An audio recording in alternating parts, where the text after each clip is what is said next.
The brain is a very complex organ. If we're only going to feed it simplicity, it's not going to come out with much complexity at the end of the day. And when we don't know, when we don't understand concepts, this creates fear and anxiety, especially in small children. When you're presenting them with more sophisticated ideas, even just more sophisticated words, this is an amazing gift that you are giving your child. Children love to be challenged, and they love to use their brain.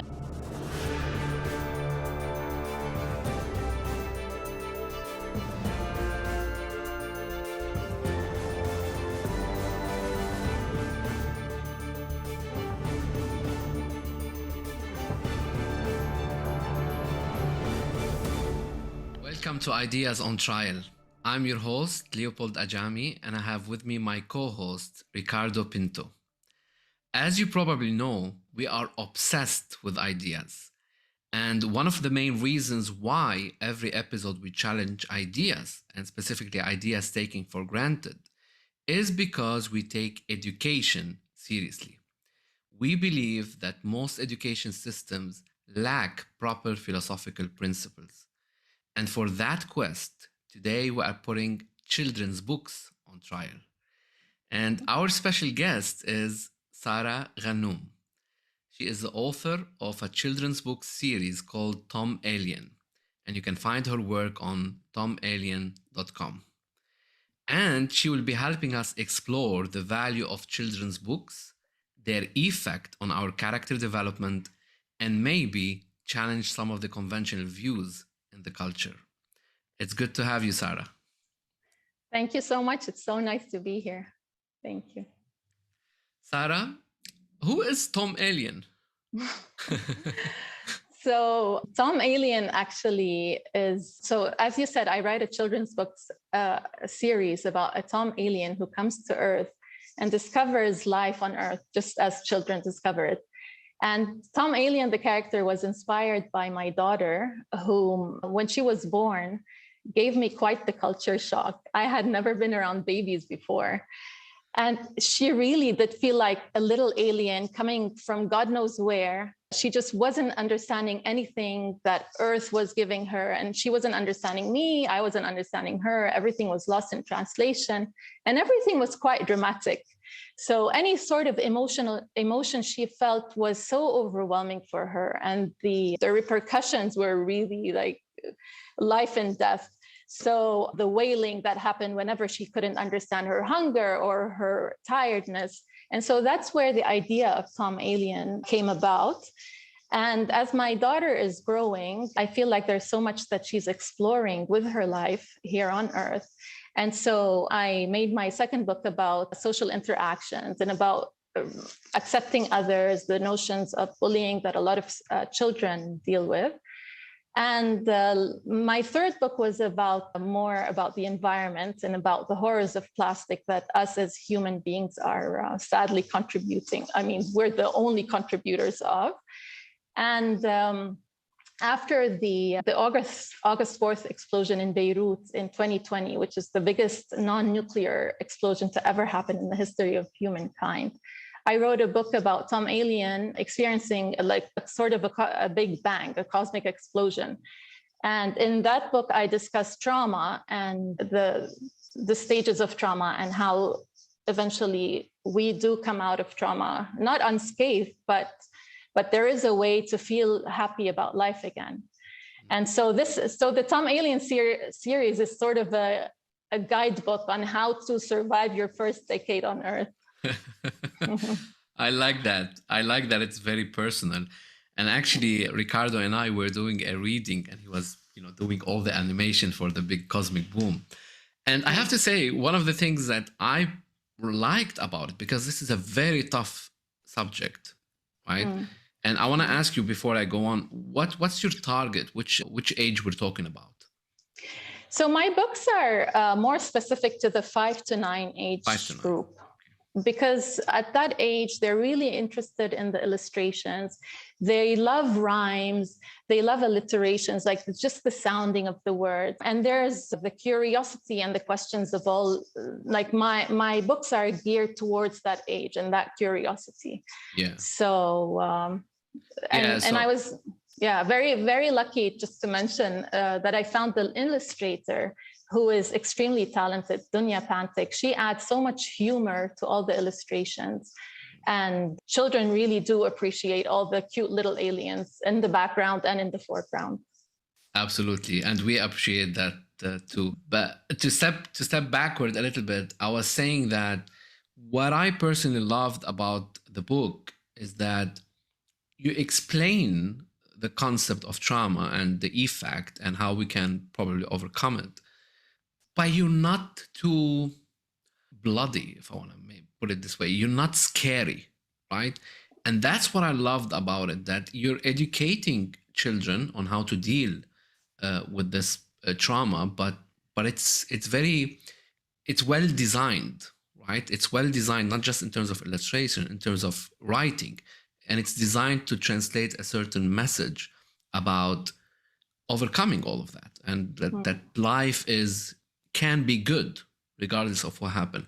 Am I accurate there, or you want to add? Yeah, when I was writing the book, I was very nervous about that point, because you want to give the children a tool to help them navigate through something as horrible as a trauma, like the explosion that they lived.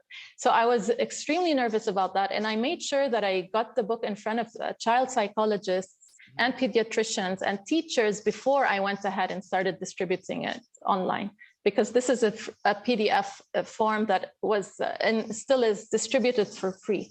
And so I didn't want to turn their trauma and make it more nightmarish. I really wanted to try to simplify it, not simplify it, but put it in a way that would be easy for the kids to understand. The gravity of the situation is so you can't fathom how major it is. And I didn't live through the explosion. I live in Dubai, and luckily me and my children were far from it, although I am Lebanese. So my point is, I was extremely nervous about that fact. And luckily I got very positive reviews. And so thank you. You just gave me more of a conviction that I did the right thing. I think you did. But still, you thought it was important to deal with a very adult theme, which is grief, which is suffering. Yes. And sure, most children don't experience suffering at the level that a grown-up does. But and this was my thinking around children's book when I knew about you, that sometimes whether in children's movies, in children's books, so I'm like you, I don't have experience with children at all.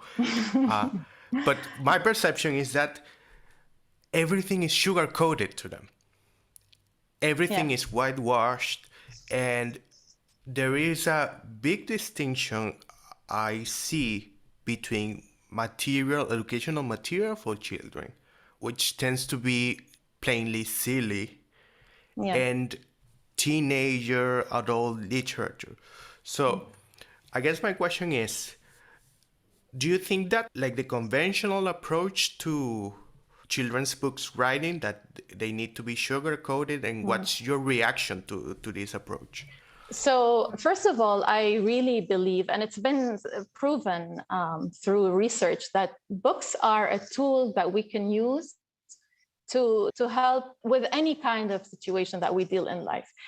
Children's books should be used as a tool to help children understand something that to them is just, they've never dealt with before. When they see that a character in a book is dealing with the same kind of trauma that they are dealing with, it gives them a sort of companionship, if you will. It also gives them ideas on how to deal with their specific trauma by seeing other people deal with it.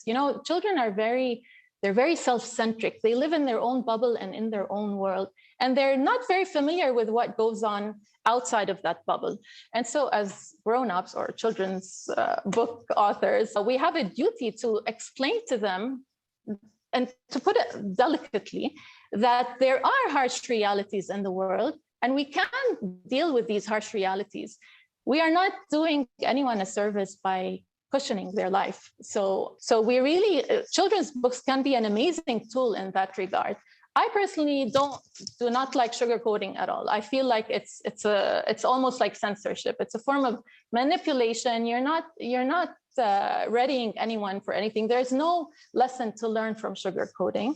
Sometimes the reality, like I said, is harsh, but we can be there to help through the negative emotion. We as parents or educators, we can be a support for these children, and we can teach them how we can actually transform these negative experiences into something constructive. We can help teach them about hope. We can teach them about growth. Yeah. Sara, okay, I'm thinking, and that's why I asked you in the beginning about which age you're targeting, because I know that there's difference in age and how kids and even adults process information, right? So there's a big difference between 0 to 3 and 3 to 6 and 6 to 9. So my question, I guess, is what do you think generically the role of children's books, and specifically for the age that you're targeting? But what's the role? Why do we need books for children? And I know that sounds like a silly question, like seriously, we need books, but we must think about the role. Like, why do we need them, right? So there are many factors of why we need. I think the list is endless. Why we need them? That's how much I believe in the power of books. But essentially, but first of all, let's take educationally, just exposing children to vocabulary, to a large area of vocabulary really develops their mind, develops their educational growth. And it helps them excel in comprehensive skills cognitively. So there's that educational aspect of books. But books also, they can act as mirrors, they can act as windows. So they can be reflective of a situation that the child is living in, and that the child might not have all the tools to deal with whatever they're dealing with. It can create the character can be relatable to the child. So they can really, they can find their voices through these characters. But also, I said books can be like a window because they can see through, they don't need to experience everything on earth to learn how to deal with everything. They can experience things through these characters. They can live vicariously through them and learn from them on how to deal with them, with problems that they don't necessarily know about now and learn about them later. But also, also books show that if I have a point of view about something, it's okay to hear other people's perspectives. So hearing other people's perspective gives me more conviction in my point of view. It really cements my beliefs, or it challenges my beliefs, and it teaches me to broaden my horizons in that regard. So there's, like I said, it's endless, the importance of books for children. This is gold, what you just said, Sara. I know you want to ask something, Ricardo, but I think this is gold because I believe we live in a world where it's so sensitive. Everything is so sensitive, right? Like we can't speak about that. We can't speak about this. And we are affecting our children, right? Like we're treating our children in the same way. And I feel that's a very dangerous method to be so. In fact, on that regard, I came across a research paper the other day, and it was saying how it was an American paper, so it was reflecting more the North American society. And it was saying how there's a dip in emotional intelligence with today's generation because of the cushioning that we are doing by treating these children as thin glass. So true. Just to but I guess it's a difficult balance to establish for you as an author of children's books, because on the one hand, as you said, you want to make it relatable, and you talk about, for example, how the illustration should be even formed for them, but at the same time you want to challenge them in their vocabulary, in the ideas you present to them, in the stories, situations, scenarios. So I guess on the one hand, you need to show them something they can understand at the moment, at their current age. Yes. But Yeah, but you should push them also. definitely. I mean, it goes without saying, the brain is a very complex organ. If we're only going to feed it simplicity, it's not going to come out with much complexity at the end of the day. So yes, it's true. You do give them a base. You start with simple words and simple concepts, but eventually we're going to have to take it up a notch, to like add in a few more sophisticated words. This really just, even adding to a child's vocabulary makes the child understand the world around them much better. It's easier to understand emotions, like those nuances in words really are, again, a tool for understanding a lot of complexities around in their world. And when we don't understand concepts, this creates fear and anxiety, especially in small children. So actually, when you're presenting them with more sophisticated ideas, even just more sophisticated words, this is an amazing gift that you are giving your child. I guess it's good for them to have questions at the moment, to be at a loss, and it's good for them to have the need to be effortful by reading. And Yes. it's not just the experience of the story of you reading to your daughter at night, but perhaps even the discussion you can have after that experience, which I guess is the enduring value of children's books and how they can eventually help us become better adults, in that they can make us intelligent, sensitive beings to the ideas and stories that matter. Definitely. And like, to go back to the sugarcoating, for example, I'll give you an example, a personal example with me and my daughter, who was 9 years old. She had read a book about slavery in North America. And so she was really upset, and she was very angry at the inhumaneness, the cruelty that humans can actually do. And so you don't want to sugarcoat reality. You don't want to delete history so that the child doesn't go through the discomfort of hearing about it. But at the same time, we were able to focus on the heroes that came out of these stories. We were able to like transform the negative thoughts into more highlighting, again, the concept of creating hope, activism. So there is so much richness that can come out of a book. It's not just about the plot. There's so much to learn from a book. And like you said, the conversations that ensue, they can be so rich, and children love to be challenged, and they love to use their brain. I don't know if I can see it with my children. So yes, and the shock, the exposure to those kind of scenarios that are unfamiliar, yes, is more memorable. exactly. One thing I always complain about children's stories, specifically in movies, is that the main characters don't die. And that sounds a little strong, but of course you see the villain paying for his bad actions, but seldom, especially right now, you see an important central character die. And that's why I love films like The Lion King or even Bambi, where a crucial character died right from the get-go. But of course, the story doesn't leave you there.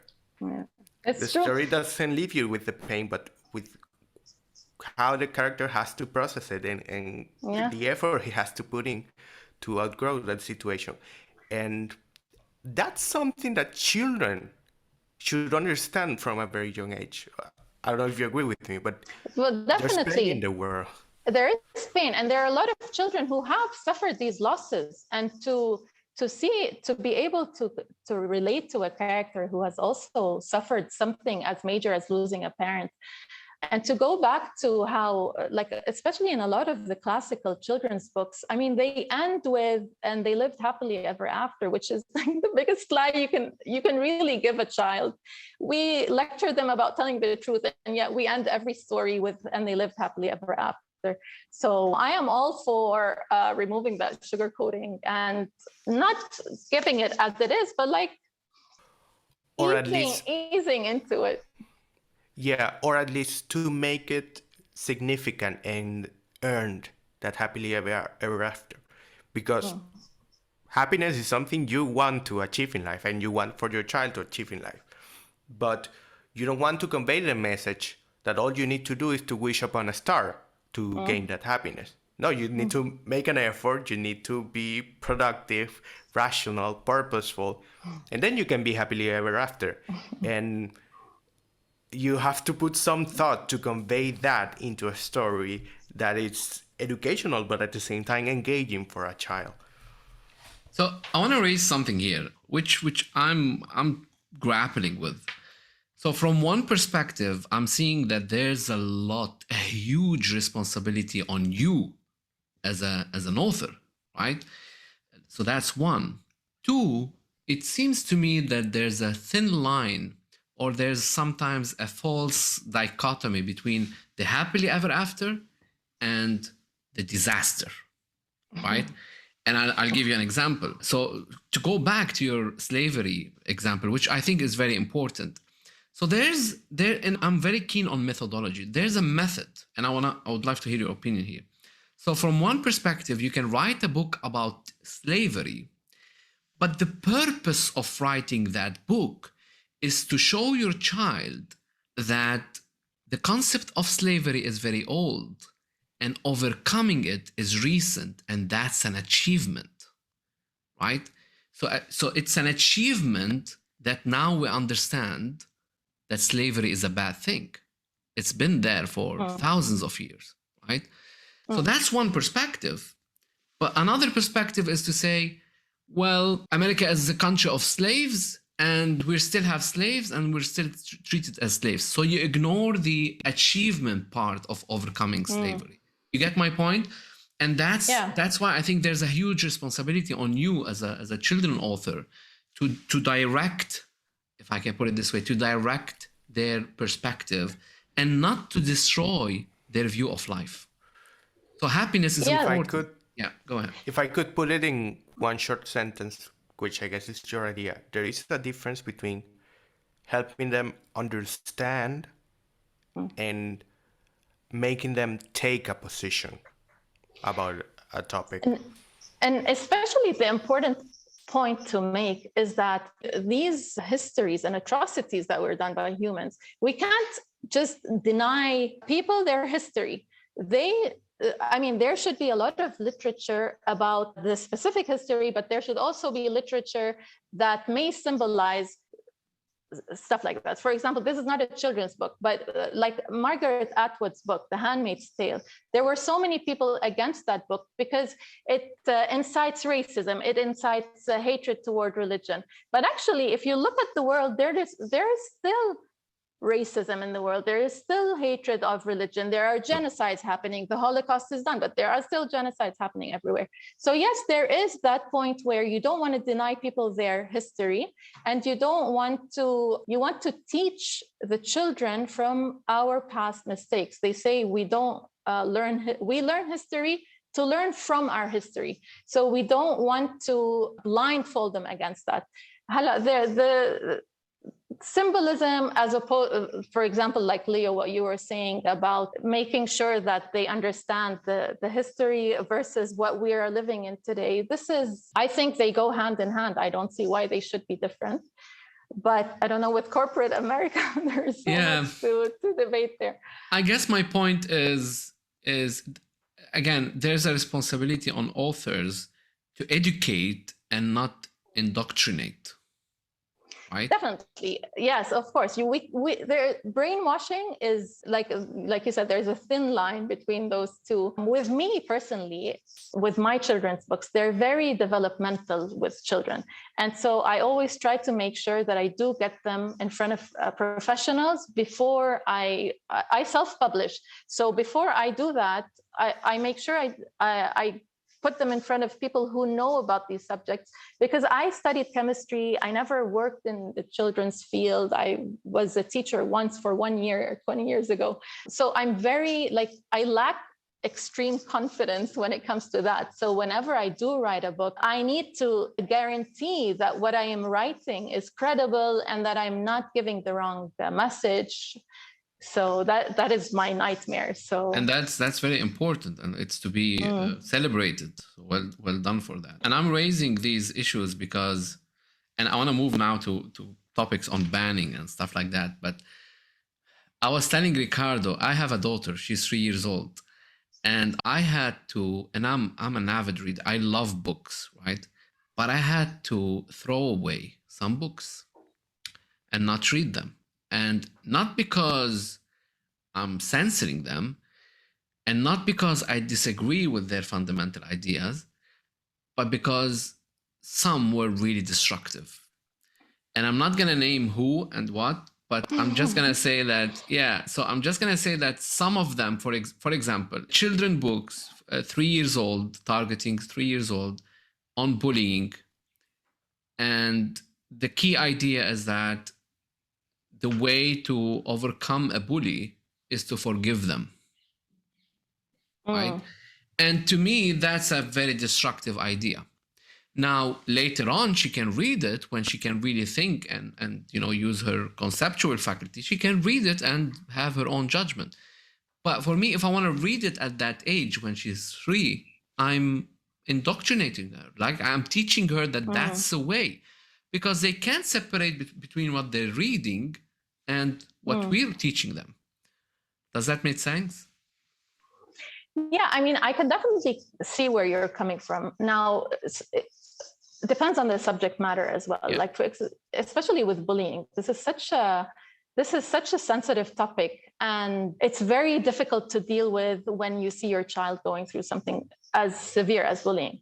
But I don't know, with 3-year-olds specifically, because bullying is a very complex subject.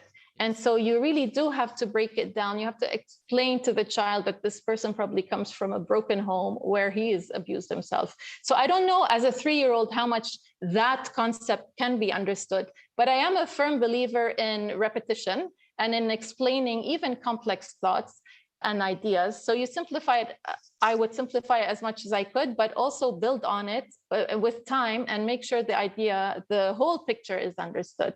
I am not for banning books. I think even books with profanity or vulgar language, I think there's always someone who can relate to that specific character and can learn from that character. So especially for like children who are being bullied at a very young age, they need to see that in books, there is a way to deal with bullies, right? And there is a way to come out being the better person. And so that's the idea that I'm imagining. If someone is reading a book on bullying, it's about the author's view of bullying, you see. And this is where it gets, that's why I liked what you did with trauma, right? Because you didn't indoctrinate anyone on a specific view that you have, right? You just showed them a way to think it through. Yes, because that is very unfair for the reader, which is, I guess, what you're trying to say. I mean, it's very easy to be subjective. It's not so easy to be objective, I think. And that's why it's a group effort to come up with really a solid piece of work to present to children who are the most fragile and vulnerable audience you can have. Absolutely. And I think you hit the crux of the issue. One of the main, in my view, one of the main responsibility of a writer is to be objective. And, most people think that if you're objective, you remove yourself from the story or your emotion. And that's not true. But it's about really understanding the facts. And I guess that's what you're doing. You're going and asking doctors and psychologists, and you want to understand what's the science behind it. Because, once you understand the science behind it, you can give something to children without brainwashing them. So I really love that. Exactly. And it's much easier to explain to a child something that is actually more scientific and objective than subjective, because children can come up with the craziest questions and you're really digging a hole for yourself when you're not going about it objectively. So absolutely. Okay, I want to talk a little bit about banning. I know you said you're against banning and censorship. And I have to say, even if I speak on behalf of Ricardo, we too disagree with banning of any sorts. But I want to hear your opinion.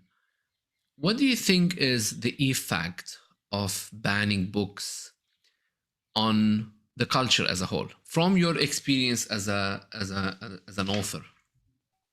So I think when you're banning books, you're really hiding different voices from children. You're limiting children's curiosity by banning books. You're not letting them see the big picture. This is where subjectivity comes along. This is very subjective behavior when you're banning books. And so, like I said before, when you have an opinion and you're reading different kinds of opinions, things that you don't believe in, this only gives you more conviction in what you believe and what you want to argue for. So I really don't understand the concept of banning books. When you ban books, you're messing with the whole community. Like, as parents, we have a right to monitor what our children see in the media, what social media platforms they get to be on, or what they watch on TV. But you can't go to a whole society and say, okay, you are not allowed to read this book. This is just a ridiculous notion. So, and as parents, I mean, we should always be familiar with the books that our children end up reading. And like I said, profanity and vulgar language, it's not a bad thing for a child to learn these words at the end of the day and to understand that these words, to understand what they mean and why it's bad to use them, as opposed to just throwing them in the bin and never exposing your child to anything except for what's right and what in your mind is right. Yeah. And they absolutely. will learn them anyway. Yeah. Sorry? They will learn them anyway. They will learn them anyway. And yeah, exactly. And just to create this taboo around certain words, it's just ridiculous. Yeah, and I guess you make them more desirable. They're more curious about them. More curious exactly. to learn them, and you lose an opportunity there of teaching them why it's better to argue for a point instead of insulting the person. And I think that's the issue with banning books and prohibiting, making them taboo, which I think it's a word. Is that it's disrespectful to them. It's disrespectful to not allow them to see that there is trauma in the world, that there is suffering, that there are swear words, that there is such a thing such as sex, and they should learn about it. And perhaps the message that you convey to them is you cannot deal with the world as it is. Exactly. It's a limitation on their education, on their developmental growth. So, yeah.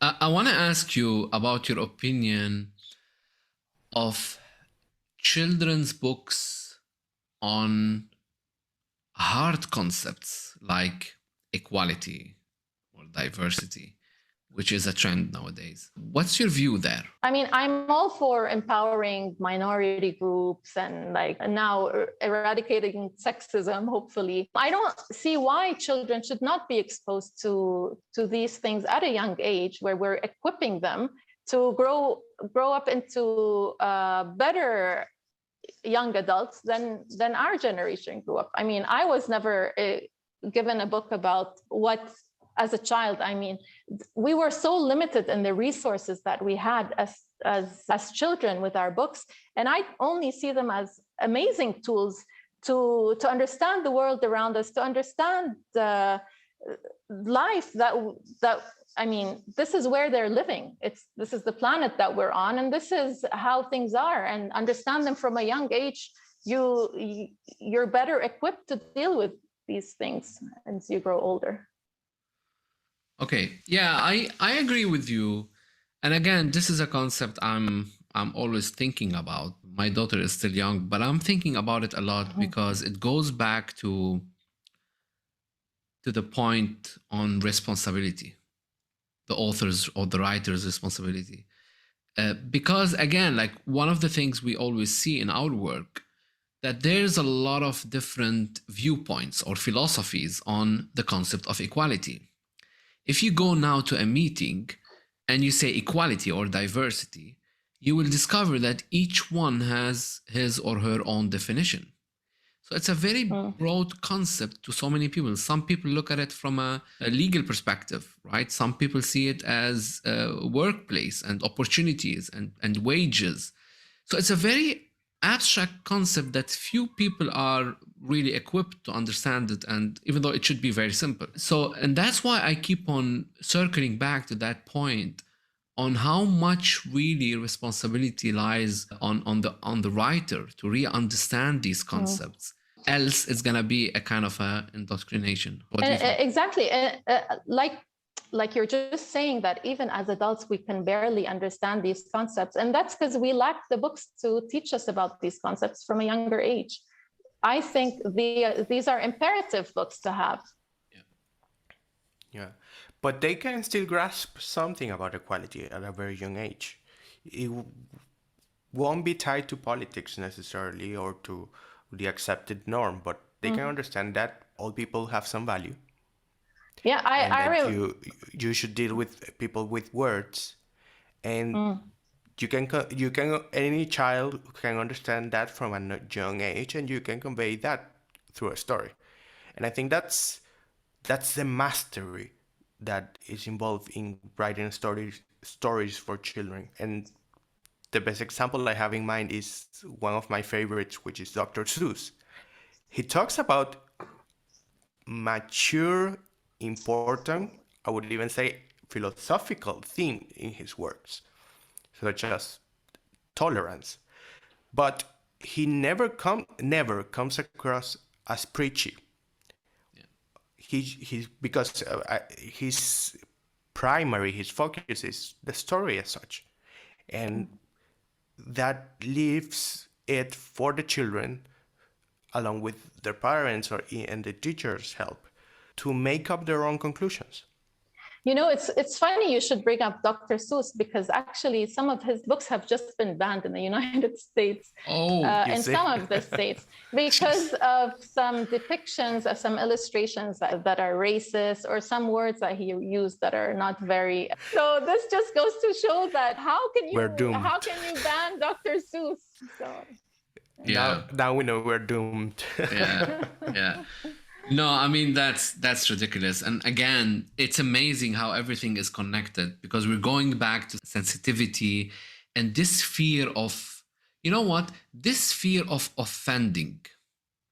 Right? And as Ricardo said, if we're using words, offend me as much as you want. I don't mind. And I always say to think is to offend. Right? Because first you're offending yourself because you're challenging your mind, and then you're offending others. Right? As long as you don't use physical force, you can use any word you want, right? And I think that's why we need children's books. And I was telling Ricardo that I learned a lot from the books that I read to my daughter. And I learned a lot. Like I just told him, he's like, "What did you learn?" I told him I learned how to be a better wobbly. And he's like, "Better what?" I'm like, wobbly. I learned this word from my daughter. I don't know what it means. And I looked it up, and it's means like shaking your sides and stuff like that. I'm like, that's for one thing. As you said, you learn new words, but also you learn how to condense complex ideas into simple phrases. Yes, that's true. And like there are even books for babies on like quantum mechanics and thermodynamics, which only shows you that the extreme, most complex ideas can be simplified and they can be discussed with children. Yeah. So definitely. Absolutely. And anytime I'm speaking in any conference, it became a habit that every time I start with a story about my daughter's books, right? I'm like, wow, they're so inspirational. The creativity is everywhere. Yeah, and I think that's what I love about them. It's definitely an amazing creative outlet. And this is for me as a children's author, because I just started doing this maybe 5 years ago now. The creative aspect of coming up with children's books it's so rewarding and it's so amazing. So thanks for highlighting that. Talking about, would you be okay if I read a passage from The Big Cosmic Boom? Sure, please go ahead. So I can ask you a question. So, Tom Alien's heart overflowed with despair, and he now thought that life was just too hard to bear. He lost his sweet home, and he lost a dear friend. It seemed like his world was coming to an end. So he cried to wise alien. He could barely talk of his terrible loss and this horrible shock. So first of all, this is what we've been talking about, that you're talking about loss, you're talking about losing important values and grief that he's going through. But second, I was intrigued by the fact that it's a rhyme. It's beautifully written. So I wanted to ask you first, what do you think is the value of rhyme? And second, how did you come to master it? Did you come to think that it was necessary to learn it? So my favorite author as a child was Roald Dahl, and Roald Dahl's books, he wrote Charlie and the Chocolate Factory. Maybe you're familiar with that, and The Witches and BFG. So in a lot of his books, he uses rhyme, and maybe all of his books he uses rhyme. And those were my favorite part of every book that he ever wrote. And so I've always been attracted to that aspect of children's literature. And I don't know, after, I always used to write poetry as well, nothing worthy of publishing, but I've always enjoyed the melodic aspect of literature. And so when when my daughter was 4 years old, which is when I started writing my children's books, I had gone through maybe over 1,000 books, because bedtime reading was sacred in our household. And so the books that I loved the most and that I as an adult enjoyed the most were the ones that did rhyme. And so at that point I thought, I wonder if I had it in me to write a children's book. And for me, talking to children is very difficult. Being simple is difficult, but I find it actually easier to convey a message to a child through rhyme than through spoken verse. So it's easier to get the message across. It's easier to catch their attention. I think it's more fun for them. And if you allow me to speculate here, I think we've been talking about the development, their cognitive development, and I think part of it is to expose them to a different world, which is more stylized, which is more beautiful, and to help to make it a journey and help them enjoy being immersed in that world, a world which is in rhyme, a world which is about aliens, but that still deals with the most important ideas that we need to address for our own lives. Yeah, and I guess when it rhymes, it sticks, and that's a tool we use when we're doing, like speaking courses and all of that, because really that's the power of rhyming. It helps you remember it, and it sticks in your mind, and it forces you, I guess, to be short and concise, so you don't have to explain a lot. And to go back to writing, it helps you to write short sentences.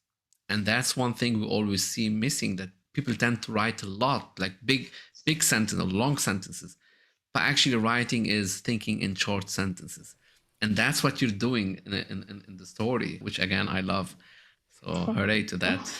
Hey. Thank you. And people, one more thing, people, and I include myself in this, people become more pretentious writer as they grow old. And so I think yet another value of children's books is that it helps you keep your mind and thinking clear and straight, which is how children understand. And it's just fun. It's so much fun to rhyme and to read a rhyme. So yeah. Cool. Our last question is,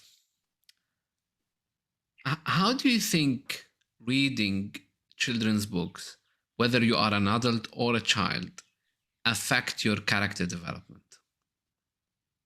So let's start with children. How do you think reading these books affect their development, their character development? So with children, I think primarily reading children's books, it helps create empathy in the child. So you're learning about the world of someone you don't know. You're going into their world and you're experiencing their experiences.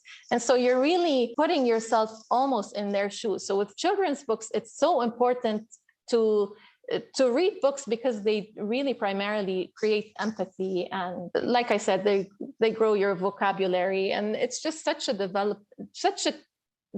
developmental process on so many levels. For adults and children's books, you're saying?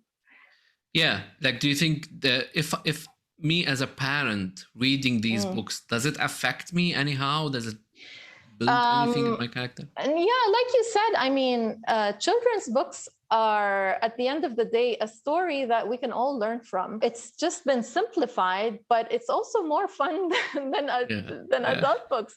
I mean, it's a win-win all around for children and adults. It's so entertaining. I used to look for, now my children are older and they read by themselves, but I actually used to look forward to our time together, not only because we're spending quality time together, but also these books. There are so many incredible books that have been written that should be celebrated and enjoyed by everyone. Yeah. You know, I on that point, I discovered something again with my daughter, which is these stories, at least if well written, they build her intelligence and her ability to notice what's happening in the world. And I'll give you an example.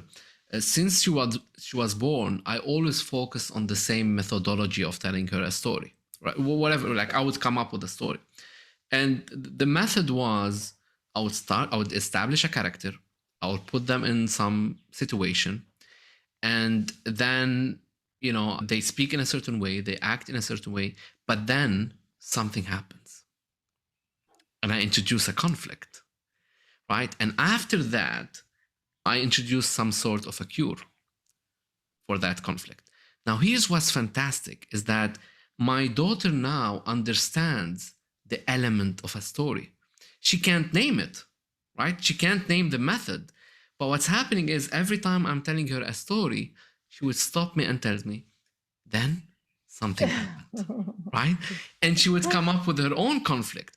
Yeah. And I love that, because regardless what's the story, now I'm triggering her imagination, and she's independently now thinking about the conflict and the cure of the story.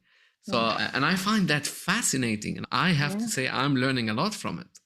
Right. You're developing her analytical skills and interpretive skills. It's fascinating to watch the effects of books on children. Okay. Any last words, Sara? Just keep reading, whether it's children's books or adult books. There's nothing you can lose from reading. So there's a lot to gain, absolutely. There's a lot to gain, yeah. Let me ask you, what's your latest project? What are you working on? So I am in the works of writing my fourth book, which usually I don't talk about it until I'm done. So I am growing the Tom Alien series. And there are always fun projects that come up. So you just have to wait and see. And where can our audience find you? So my books, you mean? My books, are where you on they're Instagram? Yeah, Amazon? so on Instagram and on Facebook. And I'm very bad with technology, as you know. Okay. So I am yet to figure out online selling, but it is on some website. It is sold on some websites, but all the information is found on my website, tomalien.com. So, or my Instagram. Which is also Tom Alien? Which is Sara Ghannoum, my name. Sara Ghannoum, double N, right? Ghannoum. Awesome. Yes. Sara, thank you so much. That was very refreshing and very fulfilling. Thank you. We definitely talked about important things. As Ricardo and I always say, when we're having these conversations, we feel that we're talking about the most important thing in the world. So, thank you for that. Thank you for thinking to invite me. This was so much fun. It was a pleasure. Thank you so much. Bye. Bye-bye.